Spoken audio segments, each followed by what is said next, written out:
Michel Chalot, bonsoir. Vous êtes président de l'URTA, l'Union régionale du transport d'Alsace, affiliée à la FNTR, la Fédération nationale du transport routier. Ce qu'on peut dire, c'est que vous êtes largement représentatif sur la région. Alors, les syndicats de salariés des entreprises de transport routier menacent de faire grève à partir de dimanche et de bloquer la grande distribution ainsi que les entreprises de transport. Au cœur du conflit, les salaires. À l'embauche, le salaire moyen mensuel est, selon les syndicats, de 1 300 € bruts. Ils demandent donc des augmentations. Est-ce que vous partagez l'avis des salariés qui disent que la profession se paupérise? Non, le syndicat, je rectifie, c'est en effet les représentants syndicaux qui ont lancé ce mouvement de grève. Il faut savoir que, premièrement, il y a une représentativité quand même limitée dans les entreprises.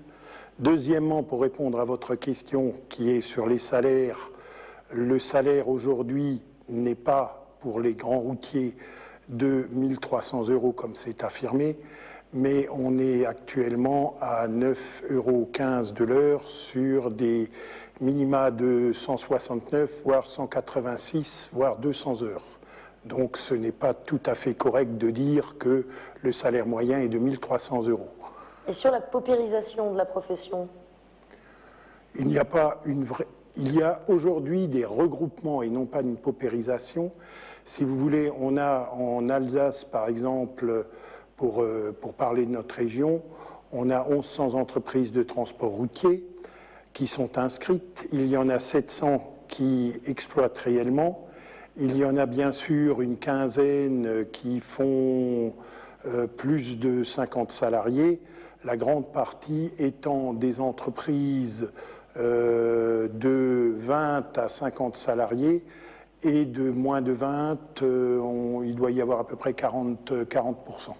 Alors, vous êtes vous-même chef d'entreprise, une entreprise de transport. Est-ce que vous êtes vous-même concerné par ces menaces de grève? J'espère que non, mais on est toujours concerné quand on représente une profession. Donc oui, je risque de subir des grèves, étant moi-même chef d'entreprise de transport. Quelles conséquences elle pourrait avoir, cette grève, si elle a lieu chez vous? Chez moi? Si elle a lieu chez moi, si vous voulez, c'est sûr que au jour d'aujourd'hui, c'est des choses qui sont dans des entreprises comme la nôtre, c'est une entreprise de 70 personnes, c'est des choses qui ont des conséquences dramatiques si on vous bloque votre outil de travail. Parce que bon, on subit déjà des périodes très difficiles, on est dans le service, donc on vit de ce qui s'est passé. Et c'est vrai qu'on a perdu, et moi dans mon entreprise et d'autres collègues, on a perdu entre 10 et 20% de nos chiffres d'affaires. Les 2 derniers mois ont été très durs, donc c'est sûr que c'est malvenu, mais c'est ciblé par rapport je dirais, aux périodes de Noël.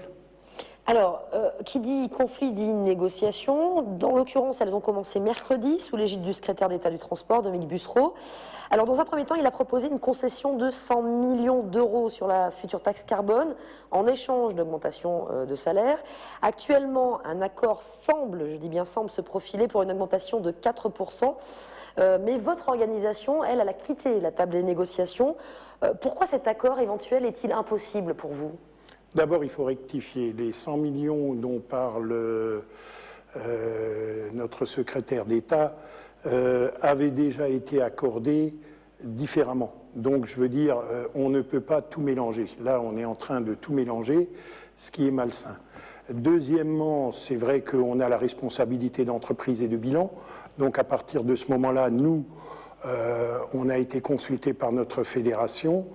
L'accord est tombé sur un maximum de 2% pour les grilles qui sont en dessous et 1,5% pour les autres. Sachant que là-dedans, il faut quand même préciser qu'en 2009, la loi TEPA, Travail, Emploi, Pouvoir d'achat, a libéré 2%. Donc on n'est plus tout à fait, on ne parle que salaire brut, on ne parle jamais salaire net. Clairement, alors, qu'est-ce que vous demandez, vous, que ce soit l'URTA ou FNTR aujourd'hui? À nous, clairement, on a demandé une chose s'il fallait le faire. On a dans le transport ce qu'on appelle des heures d'équivalence et que ces heures d'équivalence soient soumises au même décompte que les autres heures pour ce qui concerne la réduction Fillon.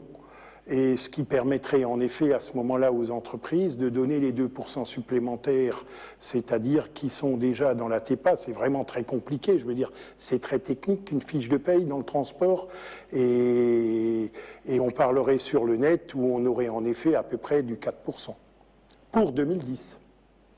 Merci beaucoup Michel Chalot. Je vous en prie.